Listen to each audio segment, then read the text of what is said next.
Tu penses avoir un bon niveau de français? On va le vérifier maintenant avec 10 extraits de films cultes. Tu as t'appeler Blue. You speak very good French? Yes, yes.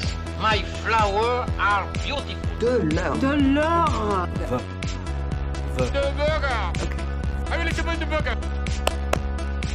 Moi c'est Marion, je suis professeure de français langue étrangère et si tu ne me connais pas encore, j'ai créé une école de langue qui s'appelle Clap Français dans lequel je t'enseigne le français grâce aux films et aux séries pour que tu puisses toi aussi t'exprimer comme dans les films et comme dans les séries et comme dans le vrai français. Et aujourd'hui, on va donc évaluer ton niveau. Je t'explique comment marche ce jeu et je t'invite aussi à t'abonner à la chaîne si ce n'est pas encore fait pour être au courant de toutes les vidéos qui sortent en général tous les mercredis. Dans cette vidéo, je te propose un test ludique et ultra efficace pour te permettre d'évaluer ton niveau de compréhension orale en français. On va regarder ensemble 10 extraits de films.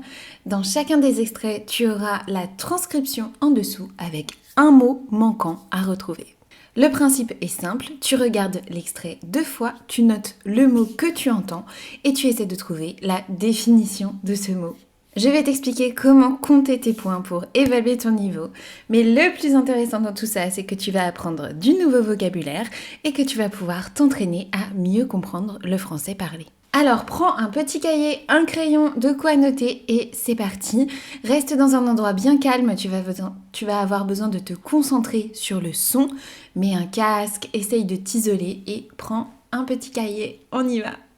Tu gagnes un point à chaque fois que tu arrives à noter le mot manquant, à trouver le mot qui manque.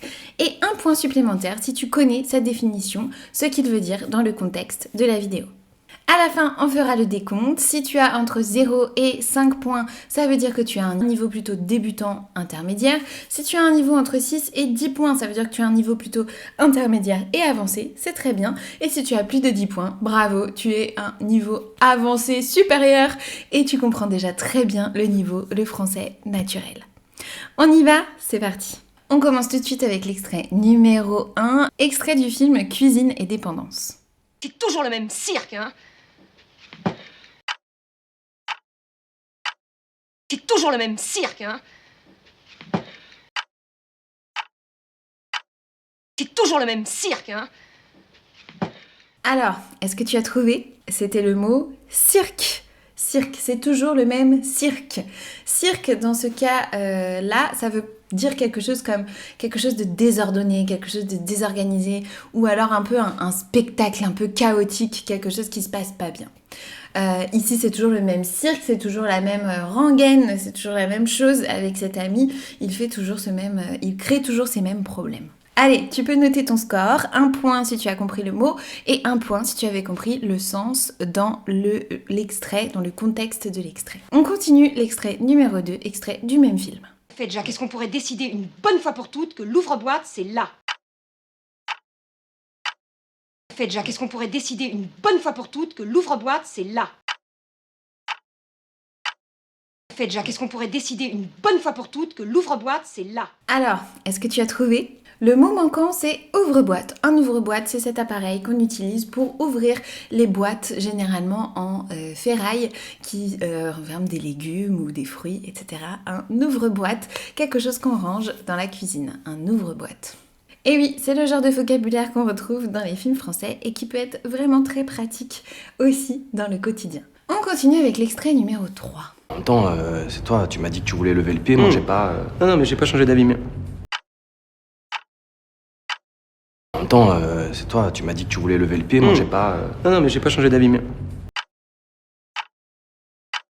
Attends, c'est toi, tu m'as dit que tu voulais lever le pied, moi j'ai pas... Non, mais j'ai pas changé d'avis, mais...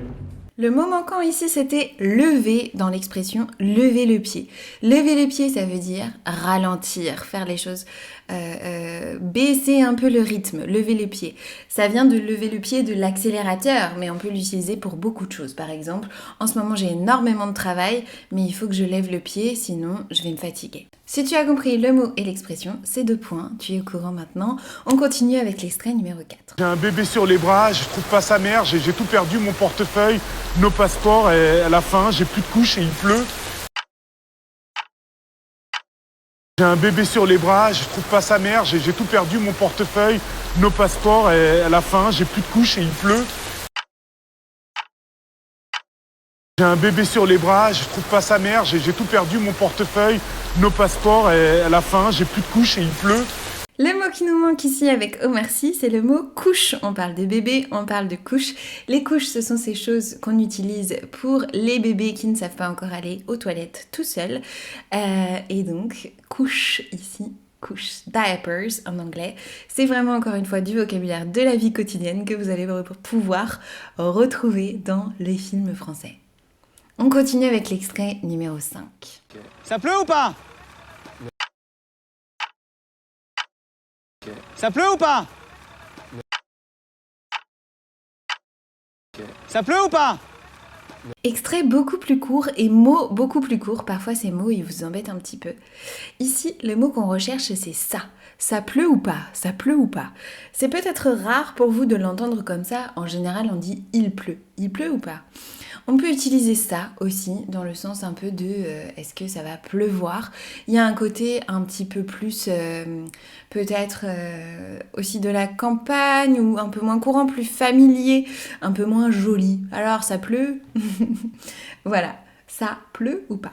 On continue avec l'extrait numéro 6. On en a 10, donc on est à la moitié. On passe à l'extrait numéro 6. Même tu le mets sur le goulot carrément. Même tu le mets sur le goulot carrément.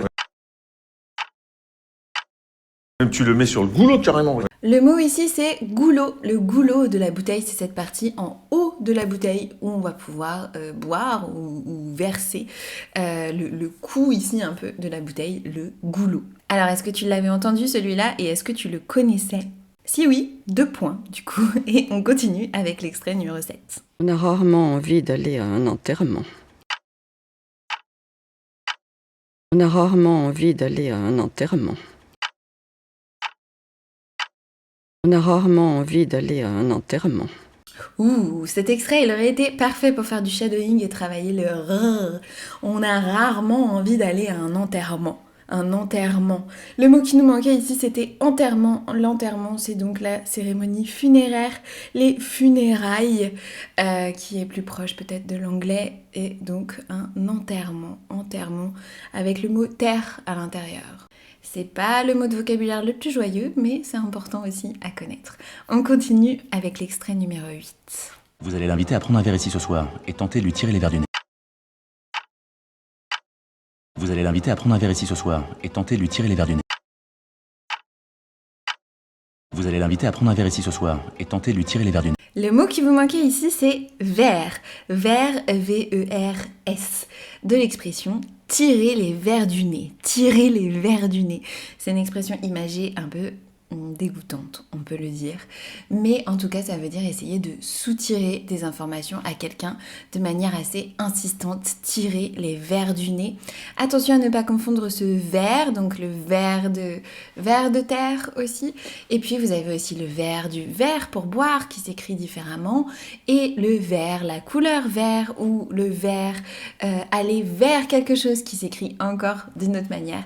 Tous ces verts dont je suis sûre vous avez déjà entendu beaucoup de blagues. Donc c'était l'extrait numéro 8, les verres du nez. On continue avec l'extrait numéro 9 et je suis sûre que pour celui-là, les étudiants du French Film Fluency Club vont tout de suite reconnaître le mot qui manque. T'as vraiment pris des médocs. T'as vraiment pris des médocs. T'as vraiment pris des médocs.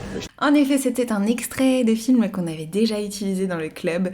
C'est une conversation donc du film Premières vacances et le mot qui manquait c'était le mot médoc. Médoc c'est un diminutif pour médicament, des médocs, des médicaments. C'est quelque chose d'assez informel mais les Français utilisent très souvent le mot médoc. Et on termine avec le dernier extrait, pas si facile. On y va, c'est parti. Réunion, ils vont se la faire sans Bibi. Réunion, ils vont se la faire sans Bibi. Réunion, ils vont se la faire sans Bibi. Le dernier mot qu'il fallait repérer ici, c'est Bibi. Bibi. Je pense qu'on en avait déjà parlé dans d'autres vidéos. Bibi, c'est le mot familier pour dire moi, dans le sens où encore moi. C'est Bibi, c'est moi, c'est Bibi. Par exemple, ils sont tous partis, sauf Bibi. C'est encore moi qui vais faire le ménage, c'est Bibi. Voilà, c'est un mot qu'on utilise plutôt dans le langage familier, mais vous voyez, on peut aussi l'entendre parfois dans des films et même dans des contextes plutôt visiblement assez importants, avec des messieurs, avec des cravates, etc. Voilà pour le 10e extrait. Alors à vous maintenant de compter vos points. Donc 1 point pour les mots que vous avez écrits correctement et 1 point pour ceux dont vous connaissiez la signification. Et comme je vous ai dit, si vous avez entre 0 et 5 points, alors vous pouvez peut-être continuer à faire ce genre d'exercice un peu plus souvent. Peut-être aussi reprendre un apprentissage du français un peu plus intensif. Pourquoi pas rejoindre notre cours en ligne French with Subtitles pour reprendre les bases du français grâce au film. Si vous avez entre 6 et 10 points, eh bien c'est très bien, vous avez bien compris ce qui se passait ici, donc n'hésitez pas à continuer à apprendre, peut-être à pratiquer un petit peu le shadowing pour améliorer votre compréhension orale, et puis continuer à votre apprentissage, vous êtes sur la bonne voie. Si vous avez plus de 10 points, c'est parfait. Vous êtes un très bon connaisseur de la langue française. Continuez aussi à regarder des films, à vous entraîner à noter les nouveaux mots, à apprendre les mots que vous aimez, les nouveaux mots qui vous plaisent. Et n'hésitez pas à venir rejoindre notre club, le French Film Fluency Club. C'est un club qui est parfait pour les apprenants de niveau intermédiaire et avancé qui aiment apprendre avec des films, qui ont envie aussi de rencontrer d'autres apprenants du même niveau et de partager leur amour pour la culture cinématographique française et internationale aussi. On vous attend dans le club. Si tu as aimé cet exercice et que tu veux continuer à t'entraîner avec des films, j'ai une ressource gratuite pour toi. Tu peux télécharger les 10 films français que tous les Français connaissent. C'est une ressource que j'avais créée à partir de questions posées à mes amis francophones, à ma famille, etc. Quels étaient les films français qu'ils connaissaient, qu'ils aimaient, etc. avec beaucoup de questions. Et j'ai regroupé les 10 qui sont revenus le plus souvent. Donc vraiment, si tu vois ces 10 films, je pense que tu pourras toujours discuter cinéma avec un francophone sans aucun problème. Merci beaucoup d'avoir fait ce test avec moi, merci d'être resté jusqu'à la fin et puis je te souhaite une très bonne continuation avec ton français, avec ton apprentissage du français et je te dis à très bientôt.